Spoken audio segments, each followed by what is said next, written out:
And we're live. I can still hear the music. It was just Oh, us. okay. Well, good evening, friends. It is once again time for This Week in Clown World with Ben and Hobbs. He's Ben. I'm Hobbs. You're in Clown World. And boy, howdy. Last weekend, Ben was out of town, and I was in the hospital with my youngest son, so we didn't have an episode. That's okay. Everything's fine on my end. Little guy's doing much better. Just had the RSV that seems to be kicking everybody's ass lately. Got But good genetics. Fought it off. yep. Exactly. He's bright and smiling and crawling around on the floor and putting stuff in his mouth that he probably shouldn't, but that's a 1-year-old for you. Anyways, it's kind of unfortunate that we didn't have an episode last week because holy shit, did a lot of stuff go on. Yeah, I mean, from all the Ukraine stuff, the Democrats shooting themselves in the foot. They continue to do it. It's hard to keep up with it all. Right. Yeah. So, well, we'll start off with the Ukraine thing because Zelensky came over for a visit and ended up getting himself thrown out of the White House. Literally.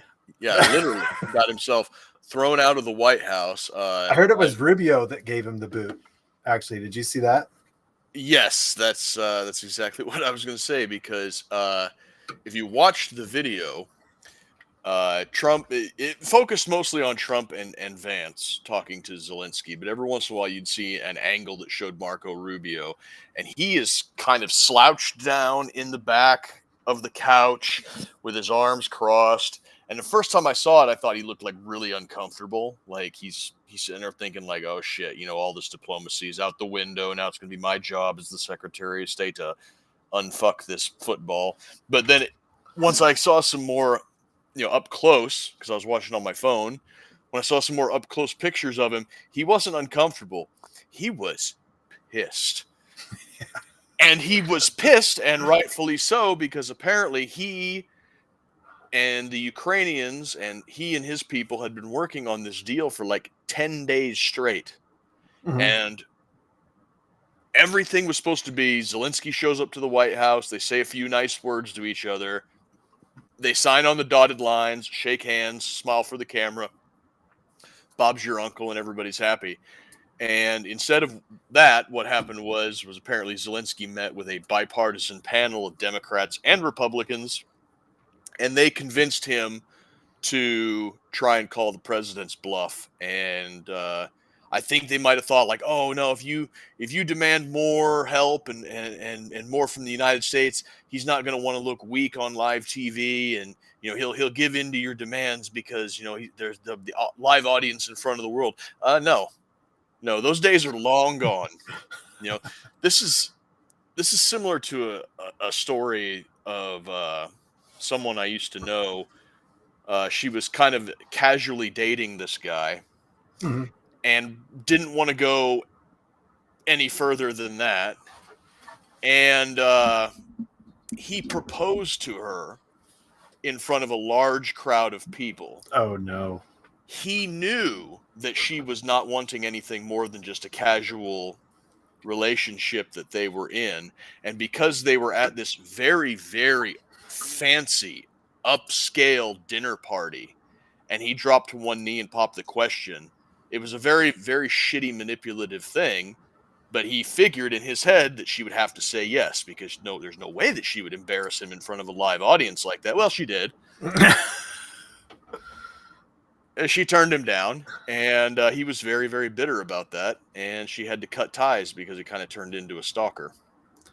Yeah, well, I'm sure Zelensky's going to turn into a stalker at this point. Got his bluff. Did you see they showed the envoy from Ukraine also? I mean, she's sitting there with her face in both of her hands. Like, what a colossal fuck up. Yeah. And he called, under his breath, he called JD Vance a little bitch. Yeah. In Ukrainian.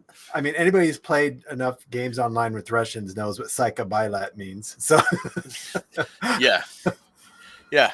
And I'm sure that JD Vance kind of being the, let's just say, the elder millennial gamer Yeah, I'm sure. generation, he knows what that means. And Zelensky just kept going. It's like when one of your siblings, is arguing with your dad, and you're like, "Oh, just shut up." You're just stop digging, dude. Yeah, or like when some private's getting reamed and talking, say it's like, just shut up. You're in so much trouble you don't even realize it. Right. Yeah. So, which I think it was best for all of us that Zelensky couldn't shut the fuck up. Yeah, because he was thrown out, and the thing is he wanted security guarantees, and he's not recognizing that a joint mineral agreement is in some ways so dumb. better. It's better than a security agreement. Because when he says a security agreement, what he means is U.S. military personnel suited and booted on the ground, patrolling around and making sure that, and that right there, that's just a recipe for something to go wrong. We did Vietnam over bananas and rubber. I mean, right. And what he doesn't seem to realize is that having United States industry contractors in that region, it is in the best interest of the United States to keep those people safe. And it is in the best interest of the Russian state to make sure that they don't fuck with those people. So when you have just troops on the ground, they're not producing anything except being a target. mm-hmm. When you have mineral extraction crews, they are extracting minerals, being a net positive. And yes, they are a target, but the Russians don't want to open that can of worms, so they're not going to do it. You might end up getting false flagged by the Ukrainians, but that should be fairly easy to see through because they haven't been exactly the most keen tactical minds in the world lately. And Trump is also doing a very similar mineral deal with the Russians, who are open to it, which is something that I've said for the past, 13 years now, that should be our posture towards Russia. We have the industry and the capital resources to extract the minerals that you guys cannot get to. Let's make a deal. Well, and people seem to forget that Russia is our third neighbor. I mean, we've got Canada, Mexico, and during the right times of winter, you can walk to fucking Russia from Alaska. You can go over the Arctic and get there any time of year. Yeah. So that seems to get lost. And I guess we see why the agreement that was put forward in 2022 ended up getting fucking kiboshed, because Zelensky is obviously a terrible negotiator. Yeah. The cokehead of Kiev. Yeah. The lights have been shined back again on that initial agreement they had in 2022, which, they were giving up Crimea again and some of Donbass, but they were they were allowed to have security guarantees. Mm-hmm. They weren't allowed to be in NATO. And it seemed weird that Putin was giving up concessions in 2022. And at this point, I don't think they're going to get any concessions. Nor should they. No.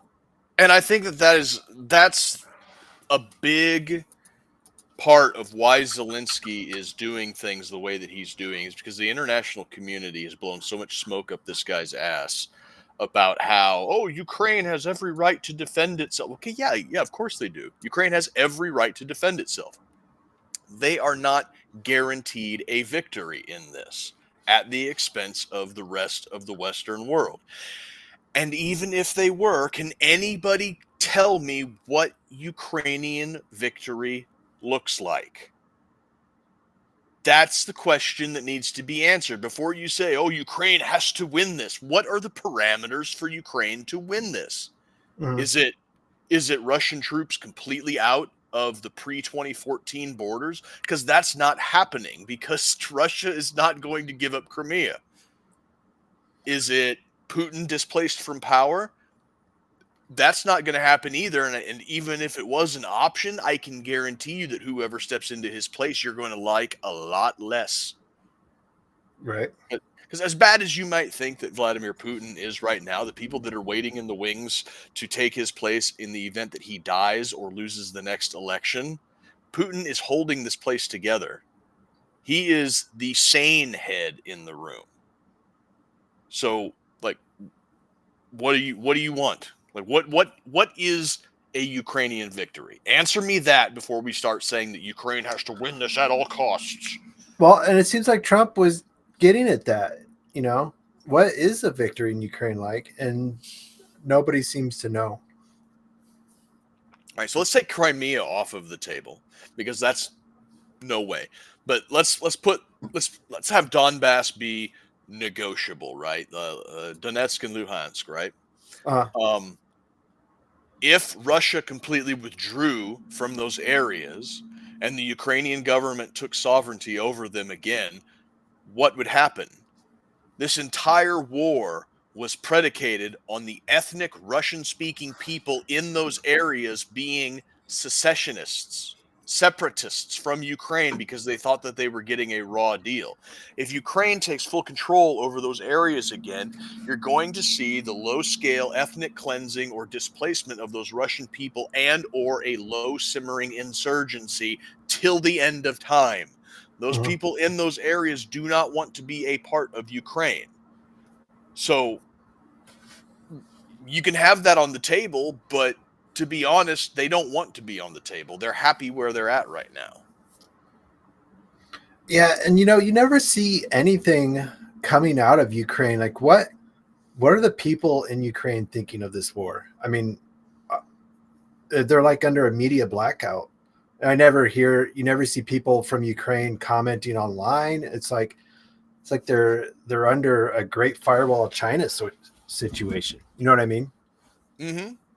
Yeah, the people in Kiev are having concerts and raves and parties. They're completely removed from any of the realities. There has to be so much money dumped into Kiev. It's ridiculous. It's got to be about like mini Washington D.C. at this point. Well, Tucker Carlson, in one of his recent interviews, he was talking to a guy. He said he was in an alpine skiing resort town in Switzerland, which it's Davos, because he said he was there for business, not pleasure. So he was there for Davos, for the World Economic Forum. And he said that all of the nice houses are being leased or outright owned by Ukrainians. The rich people walking around throwing their money around are all Ukrainians. He's like, how does that happen?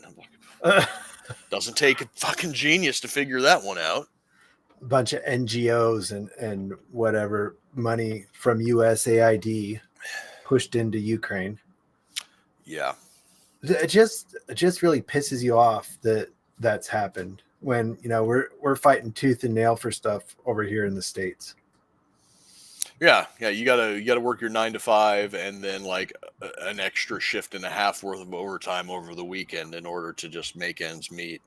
And meanwhile, they're throwing $10,000 bottle parties at some nightclub in Kiev in an active war zone. Which let's be honest. If it was an active war zone, if Russia wanted to level Kiev to the ground, they would have by now. Yeah. I saw a graphic. It was support for Ukraine, the ongoing war in Ukraine, and it was like Republicans was like 6%. The average across America was like 24, and Democrats was 67. Yeah, once everything comes to light, to show the amount of graft that has come off of this. People are, unless they're just completely ideologically captured and don't have any problem with a massive amount of cognitive dissonance breaking their brains, they're going to see, wow, we got bamboozled on this one too. And it's caused a little bit of downstream effect. Trump's looking at stopping military trainings in Europe. I mean, he should probably just close. There's no reason for us to have military bases in Europe, right? No. I mean, I can't even, I mean, there's how many army bases in Europe? There's at least probably 10, isn't there? I know there's like 5 in Germany alone. And There's that's 3 just or 4 in Italy. Yeah. I think there's one in Spain, maybe. I don't think we have any in France. But yeah, there's no reason to have that. I mean, and the worst part is the lefties. Trump made this comment, we're going to end military operations in Europe. And they're like, oh, well, guess you just rolled out the welcome mat for Russia to conquer Europe. It's like, what the fuck is wrong with you guys? Russia. In a shocking display of self-awareness, Polish President Donald Tusk, who is an arch globalist shitlib, actually had the awareness of self to put out on Twitter that for some reason 500 million Europeans are begging to be defended by 350 million Americans from 150 million Russians. And I'm like, yeah, make it make sense. Thank you, Donald Tusk. Shockingly, I agree with one of the arch EU shitlibs out there. Yeah, that's the whole point. There's only 150 million Russians. Russia is the biggest country in the world by volume of land, but you can't kill people with land. It takes people to kill people. It takes GDP also, and Russia's GDP is like 1.83 trillion, which is about where Florida's at. Yeah. California's 4 trillion. Yeah. I mean, this is the big bad that's going to be able to take over Europe. Yeah. And then hold it, supposedly. Yeah. Take it and hold it. That is right. And we're not in the World War II mindset of territorial conquest. We are in an era where you can roll into an area, pacify the military, hoist your flag above City Hall or whatever, and then you will have to deal with a perpetual insurgency forever. IEDs, drones, cyber attacks. And as good and as big as the Russian military is, they are not that good or big. I mean, look how much problems we had in Afghanistan with a bunch of fucking goat herders. I'm not afraid to admit they kicked our ass a little bit. And Russia's going to hold Europe. Playing devil's advocate a little bit, I will say that as far as the wars in Afghanistan and Iraq, for that matter, I think that we failed in those 2 theaters because we were on a leash. Because the objective of those wars was not to win the wars. Those wars were never meant to be won. They were meant to be forever. And we have an entire generation of soldiers who were born, enlisted, and then retired. Like, you could enlist in the army in 2000 and have run the whole course from private to sergeant major and retired before that war was over. Yeah. And I'm sure several people did. And, I've commented on here before too, and I think you agreed. I mean, once this Ukraine thing happened, I mean, you would have just suspect Russia would have steamrolled them. But, and that made me start looking. Russia wasn't really the big bad all along. They were just the scapegoat to pump a bunch of money into the military industrial complex. Right. And I think that is partially true. And also I think that Russia has shown a great deal of restraint insofar as how surgical they've been in the prosecution of this war. Because if they wanted to level towns, they could have. They have enough conventional ordnance to do that's that. That's new warfare, though. You can't if you're going to take a territory, you can't do that. It's so expensive to rebuild anymore. Yep. And so complicated. You can't do that. That's the new reality of warfare. Mm-hmm. Yeah, infrastructure. There's no reason to raise the infrastructure to the ground, because then what else are you fighting for? Other than like the resources that might be under the ground, but that's the not national identity of Russia through 1,000 years back has not been conquest. It's been Russia doing their Russian Empire thing over there. Mm-hmm. Meanwhile, it's been Italy, Germany, France. They're the ones doing the conquest. UK, Russia's kind of been over there fighting with themselves. Mm-hmm. I mean, it's not in their national identity to want to push to the Atlantic Ocean and conquer Europe. No, it's not. And the only time that was in their national interest, it was because of communism, not because of Russianism. Mm-hmm. And communism being a completely foreign political ideology that was foisted upon them. Because remember, Karl Marx was a German. Mm-hmm. Yeah. And, they kind of got into a weird Stalinist, Leninist sort of, I don't know even how to explain it, but, it would have collapsed under its own weight. But, it's just not the Russian thing to do. Yes, they are perfectly content to bicker amongst themselves. Yeah, yeah. So that's the other thing. I mean, the less trying to portray it like if we pull out of Europe, Europe's going to fall to Russia. That's their new thing now. They're calling Trump he's Krasnov. Have you seen that? No, I haven't seen that one. Apparently, Trump went on a trip in the 80s to Russia, and the Russians gave him the code name of Krasnov when they were spying on him. So now they're saying that Trump has been a Russian agent. It's the whole Russia gate. They just cannot get off of that, pushing that. It's just they're big bad for some reason. They don't want to try and push China because I'm sure they're all controlled by China. So they have to push Russia and their money schemes. Yeah, pure projection. Speaking of money schemes, I mean, let's get into what's going on in Washington, D.C. They just keep finding more and more. Oh, yeah. Yeah. The Doge keeps coming out with wonderful things that our government money is being wasted on. And some of it Trump illuminated us to in his joint congressional speech that he did the other night. One caused a big hullabaloo. He said that they spent $8 million on transgender mice. And they're like, no, it's transgenic mice, you fucking retard. And it's like, oh, actually, transgenic mice is modifying the genetics of a mouse to make it more human in order to test the efficacies of various treatments. You got the Alex Jones chimeras there, huh?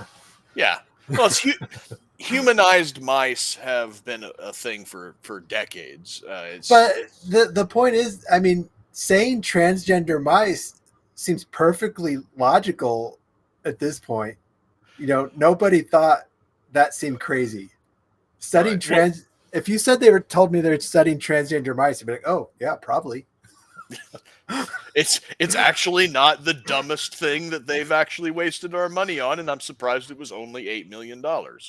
Yeah. But if you dig a little bit deeper, they were making the hybridized mice. Like I said, it's to make their genetics more in line with the human, so that you can more effectively test the efficacy of certain treatments on the mice instead of running human trials.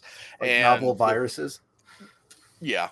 And vaccines and stuff. But the program that Trump was highlighting was for hormone replacement theories and surgeries. So yes, in a roundabout way, we did waste $8 million on transgender mice. Putting little mouse dicks on female mice, I guess. Like, remember that thing that's gone on the internet a while ago? They did surgery on a grape. Do you remember that? Oh yeah. Yes, they did surgery on a grape. They did surgery on a They did surgery on a tiny mouse vagina and made a mouse dick. Yeah. So yeah, they kind of got eggs on their face. In fact, I'll send it to you and you can put it up here real quick. Our friend Ed Black made a meme about it. So I just sent it to you there in the chat and you can pull it up. Yeah. At your leisure. Elon, he just keeps finding stuff that any good organization should be doing. As far as just like subscriptions to software. Yeah, software licenses. It's like Um, there's 30,000 software licenses at this bureau that only employs 9,000 people. What's up with that? Yeah. Let's see here. That's not really readable. Let me see if I can get a little bigger here. Yeah, it's not really. That's about as good as we can get it. LOL, he thought transgenic meant transgender. What an idiot. And it links to the study. This project will determine the contribution of the gut microbiome to the effects of gender-affirming hormone therapy in mice. Great. Yeah, so in a roundabout way, yes, we wasted $8 million on transgender mice. Anyways, moving on to that joint speech before Congress, Mm-hmm. that was probably one of Trump's better speeches. He stuck to the script for the most part, and when he ad-libbed, it was to crack a funny joke, and the jokes they landed pretty well. Like when he was talking about the age of the people that were on the Social Security rolls. Yeah. He's like, X hundreds of thousands of people over the age of 160. And he looks at RFK and he says, our country's healthier than we thought, Bobby. Yeah. Yeah, but it was funny. It was good. That guy shaking his pimp cane. Nobody could hear what he was saying, so kind of a wasted effort by that guy. Yeah, that was Congressman Al Green, and I think I heard today that he is the only member of Congress to ever be ejected from a president's joint address to Congress, and he was censured. Yeah, which doesn't, slap on the wrist. Yeah, slap on the wrist, completely useless. It's shame-based punishment on the shameless. Mm-hmm. So of course, nothing is going to come of that. He was screaming about, you don't have a mandate to defund Medicare, and it's like, I wasn't aware that Medicare was at any kind of a risk right now. But you do you, buddy. All that, and he was shouting about Medicare. Yeah. And of course, the rest of the Democrats, they had their little paddles that they held up that said false on one side and some, I don't know, pithy little bumper sticker slogan on the backside, like Elon Musk steals and don't touch Medicaid. And it's like, again, Medicaid, I was unaware that Medicaid was at any kind of a risk right now. That was when they were holding up false. Yeah. And they sat stone-faced through the entire address with one exception. Trump mentioned how much money we had sent to Ukraine, and they all clapped like seals. And he asked them if they wanted to go on for another 5 years. And they were all enthusiastically clapping that they wanted it to go on for another 5 years. Which is stupid and wasteful and kind of ghoulish when one considers how many lives that this war has taken. And I seem to have lost Ben. There he is. Man, sorry, my internet's acted up there. Yeah. But yeah, so they only cheered for the Ukraine funding. They didn't cheer for the young woman who had the right side of her face paralyzed after she had a volleyball spiked into it by a transgender volleyball player who was born a man. They didn't cheer for it when he mentioned the several names of victims of the killings by illegal aliens. They didn't cheer at all for a 13-year-old boy with brain cancer who was made an honorary agent of the Secret Service. I think there's only two people that recognized that on the Democrat side, and that was what was her name? One of the reps from New York, a lady from New York, and John Fetterman were the only people that stood and clapped for that kid. And they made themselves look awful. Yeah, I mean, I haven't heard any of them try to defend it. Have you? No, they act as if that part just never happened. John Fetterman got up and he said that he's absolutely embarrassed by the conduct of his own party due to the way that they acted specifically about that young kid. And Fetterman's kind of a sympathetic case because he had that stroke. He's got a brain thing. So for him to, recognize, I've got something in common with this child who's suffering brain cancer.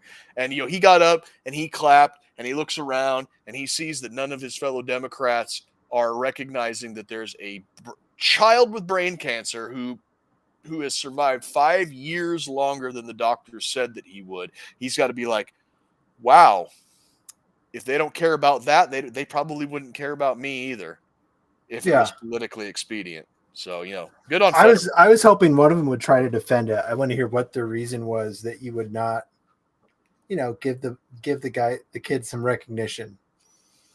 That's indefensible. So they just act like it, never happened. I saw where one Democrat representative actually admitted that he was in the airport waiting for a flight, and somebody came up to him and said, I'm a Democrat, but what were you thinking? Yeah. And he was like, I didn't have a comment. He said,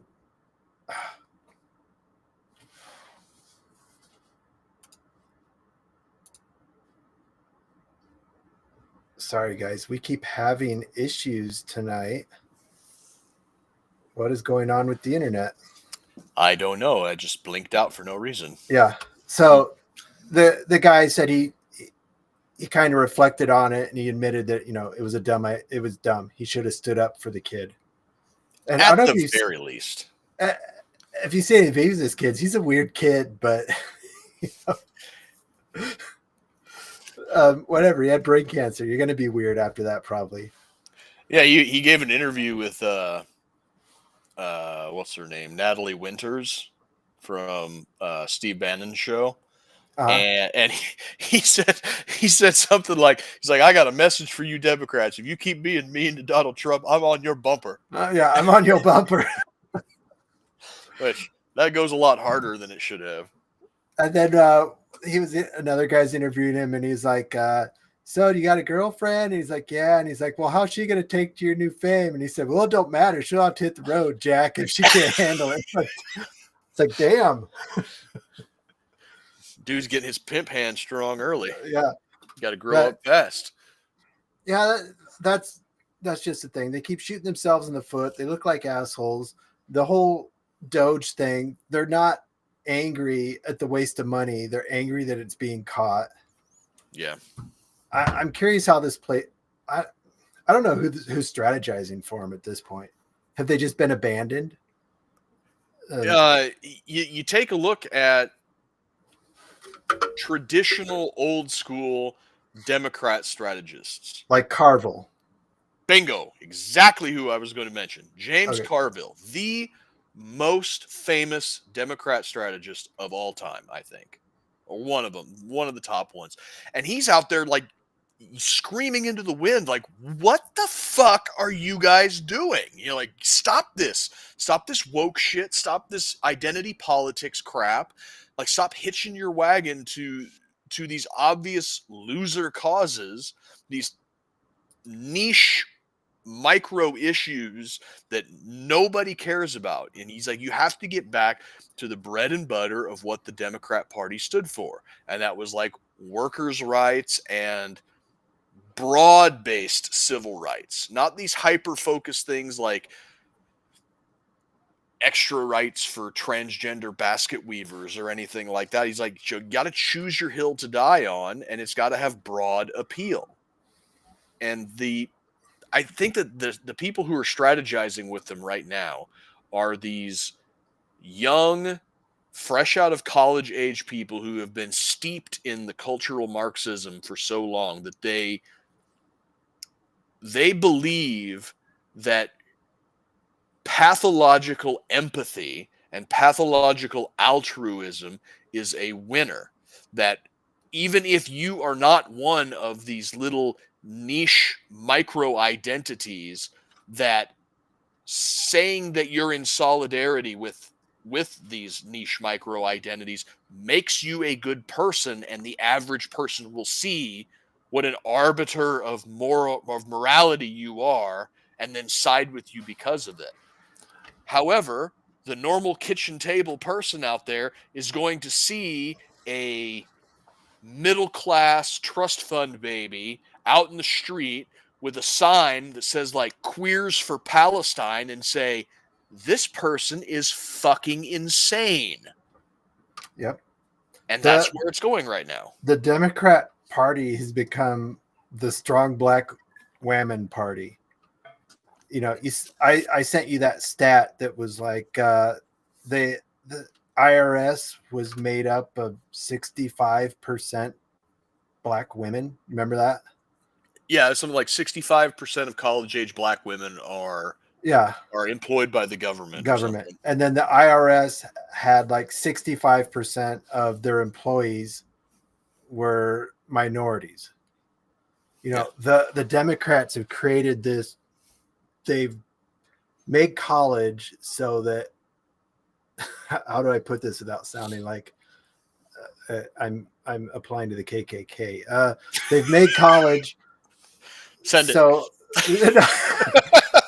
they've made college so that, you know, it's only accessible to minorities through all their grants and whatnot and their DEI initiatives. So they've created this protected class of the strong black women, and they've weaponized them for their causes. Well, the problem is nobody likes the strong black women thing. No, nobody wants to hear that. You know, I think I saw a shirt that some progressives wearing at a protest. It said, "When a strong black woman's talking, you take notes." That sums up the whole Democrat Party at this point. Yeah. They're the strong black women party, and nobody wants to hear what they're saying because it's bullshit. Right. Yeah. The DEI affirmative action stuff gets these people into a college system that is completely bereft of any actual real world applicable skills. Unless you're in government. Exactly. Soaks you in ideology, of left-wing ideology, and then when you get out of college, deep in student debt, the only place that will accept you for work is a government position, which also has deep-seated DEI affirmative action hiring practices, and it just creates this feedback loop of, you know, it's like the what is it, the school to prison pipeline, only it's the school to redundant and useless government jobs pipeline. And then once you get into these government positions, you start writing regulations that just strengthens the feedback loop. Mm-hmm. And they're stuck in it at this point. I mean, they're fully committed to what they've created, and they can't unwind it. I mean, I'm curious how much damage Doge is doing by. This is the exact same situation that we've pointed out in Hollywood. You know, the fake products. You know, we've got the fake products being made in DC. It's going to be real interesting how damaged the Democrat Party is in the next election, because they're losing all their donors, all their volunteers because they're getting laid off. Right. And they've constructed this Gordian knot of intertwined policies and regulations and the feedback loop of education to government jobs. And for decades, the Republican Party, at least on its face, made the attempt of untying the Gordian knot, which, if you know your Greek history, you know that that was a failed attempt. And then Alexander the Great came in with a sword and just cut it in half. And now we have Elon with his chainsaw. Yep. And that's exactly what has to happen. You cannot unravel this labyrinthine mess that they've constructed over the last 100 years. You just have to burn it down and start over. Yeah. How do you fix?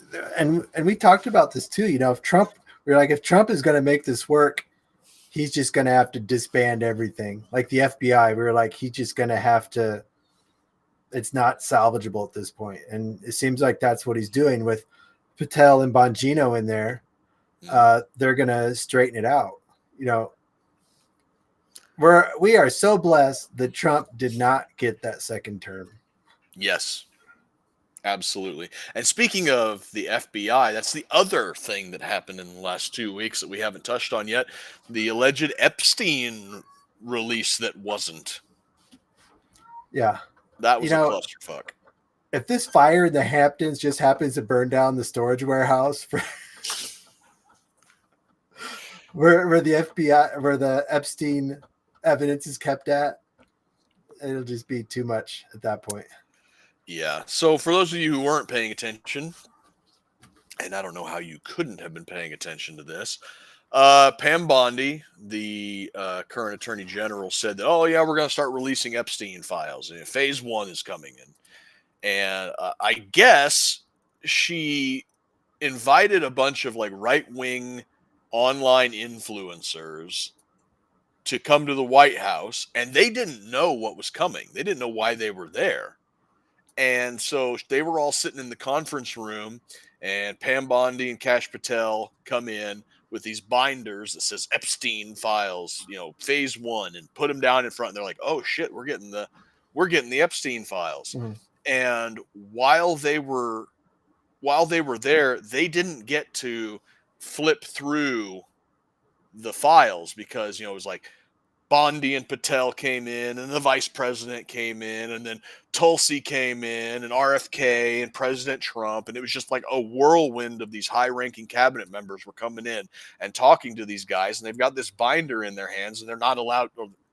I'm not saying that they're not allowed to look through it. They could have flipped through it, but there was just so much going on that they weren't flipping through it, and I think that was kind of deliberate because the stuff that was in the binders is old news.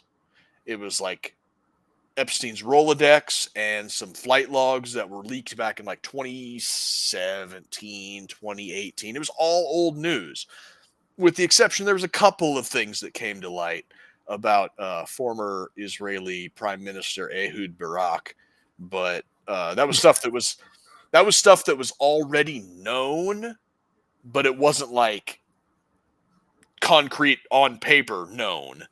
Right. But other than that, you know, so when all of these influencers like were let out of the White House, they were let out the front door to a waiting crowd of journalists who were taking pictures, and so they held up their little binders and everything.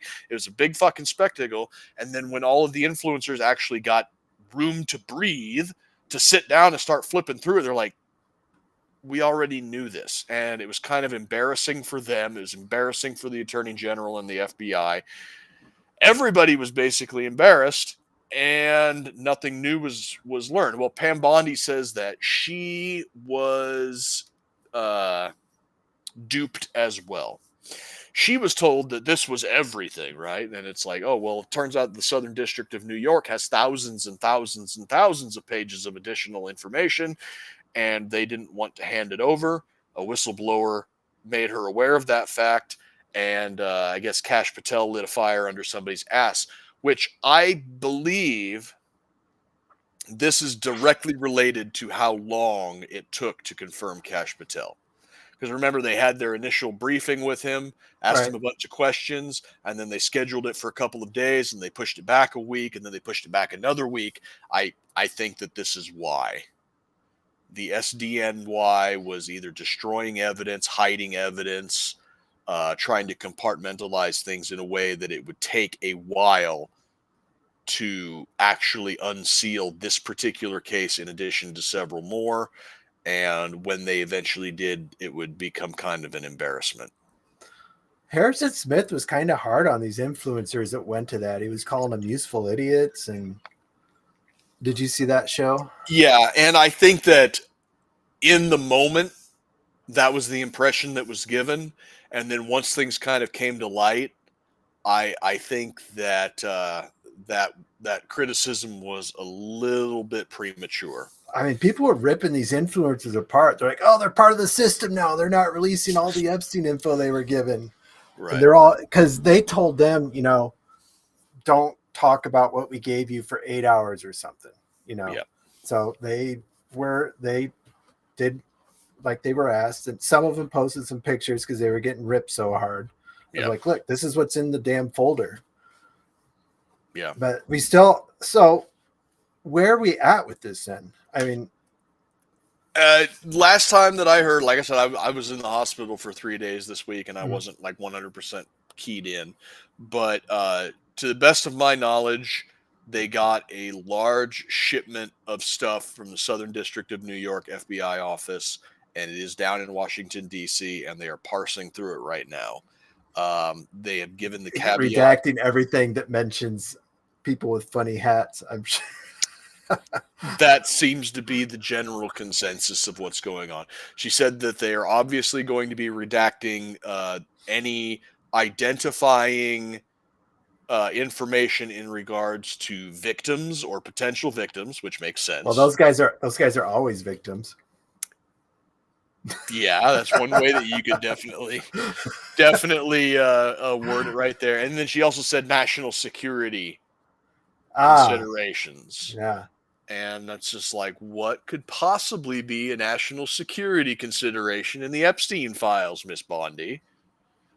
Yeah.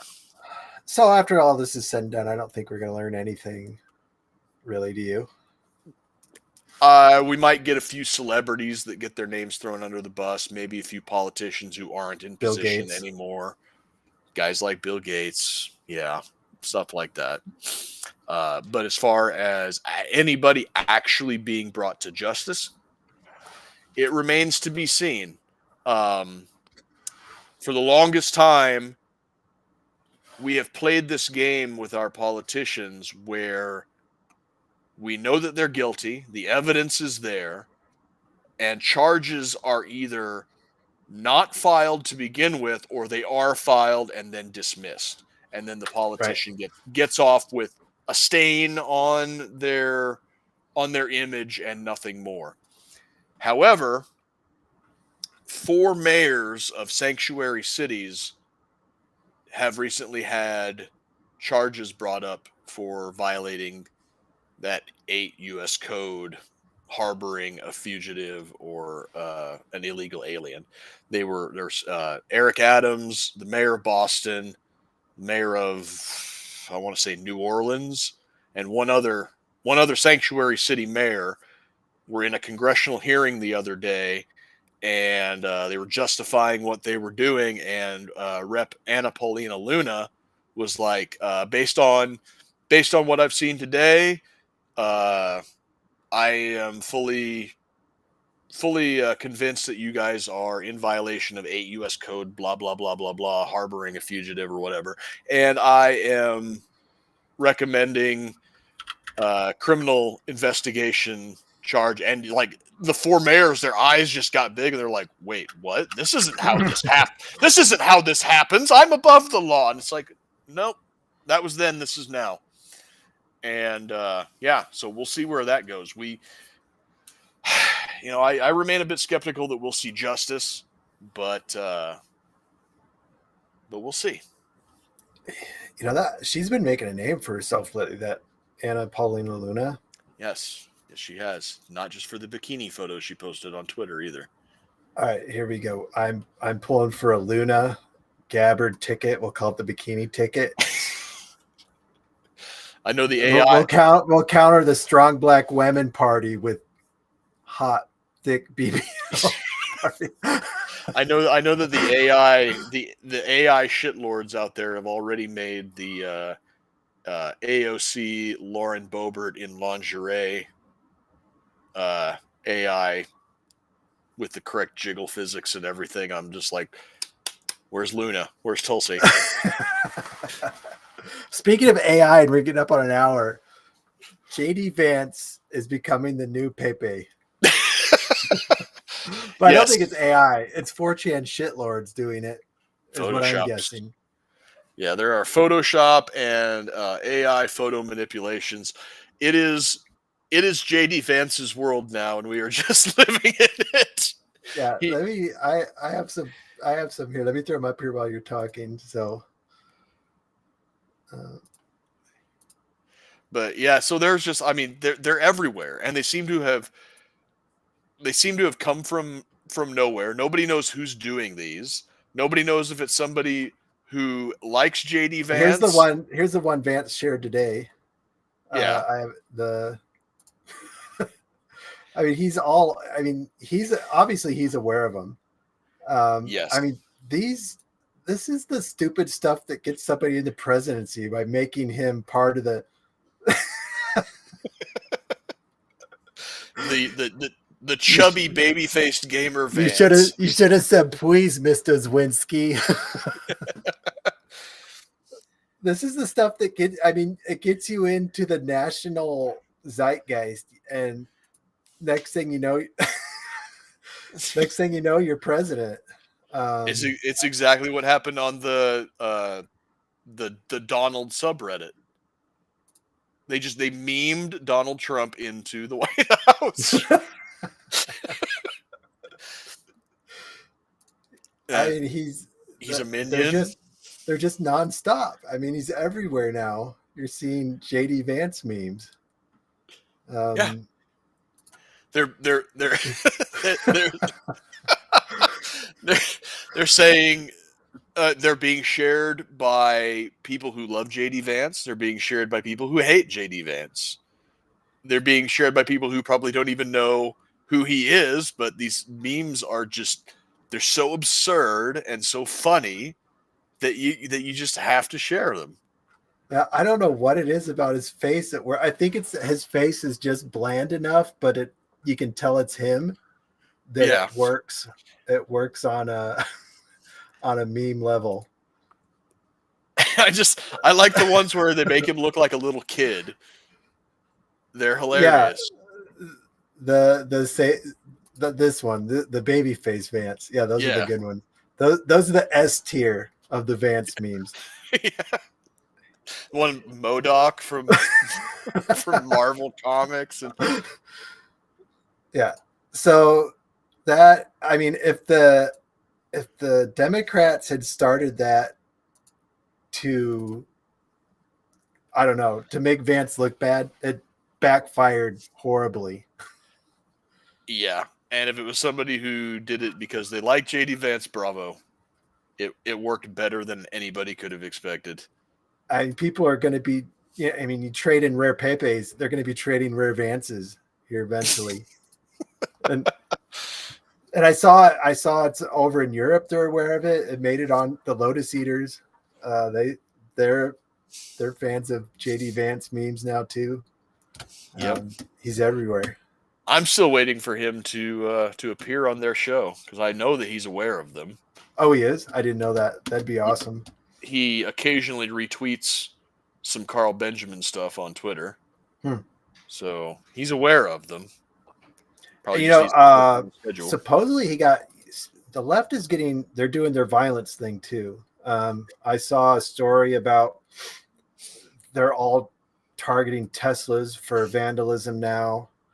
I guess JD Vance got harassed walking around, which I don't know if I don't know why I'd lie about it, but it seems weird that people would be able to harass him. You'd think he'd have a full security detail.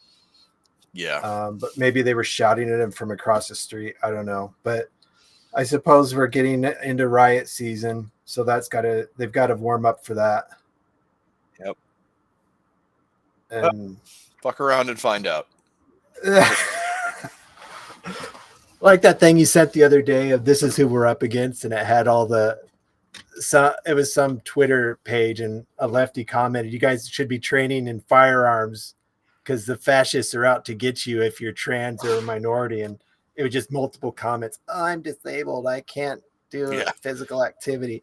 That's ableist of you to think we'd be able to train. Yeah, it's like, this is the competition. That was a Reddit post where he's like, you should be like working out and training in firearms, and it's just excuse after excuse after excuse why they couldn't. Mm-hmm. So yeah, they're going to be the artists in the communist society, I guess. But we're in over an hour. I thought we had a good show tonight. Thanks for joining us. Any bonus shows coming up? No, I am still kind of working on the guys from Stuff and Things Inc. We'll keep that posted if anything comes of that. I hope so, because they make some really interesting stuff and things. And for those of you that watched the show that Hobbs did with Rebel Raiders, I guess he sold out in like 4 hours or some shit of his plate carriers. Yep. He's going to get another run going. He still has the backpacks. I'm probably going to get one of those. Maybe I could do a quick gear review since I am kind of a backpack expert with all my hiking. So we'll be back tomorrow. Same day, same time, hopefully, with no sicknesses, and I won't be doing any traveling adventures. So we'll catch you then, and stay honky. Tomorrow? Or next week, sorry. Okay. Not tomorrow. Next Saturday. Next Saturday. Yep.